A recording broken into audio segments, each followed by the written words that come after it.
Ugali number 2, namumuhay sa maliit na parte ng kita, the 10-to-1 rule. Ito ay isang simpleng paraan para kontrolin ang gastos at paramihin ang ipon. Ano ba ang 10-to-1 rule? Sa bawat 10 parte ng kita mo, isang parte lang ang dapat mong gastusin at ang natitira ay iipunin mo. Halimbawa, kung kumita ka ng 10,000 pesos, ang pwede mo lang gastusin ay 1,000 pesos at ang natitirang 9,000 ay itatabi mo sa ipon.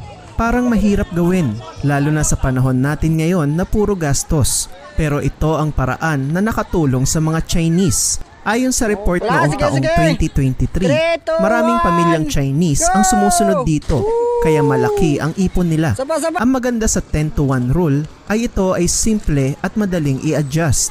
Ibig sabihin, madaling sundin at pwede mong baguhin depende sa laki ng kita mo at sa mga bayarin mo. Kung masyadong mataas ang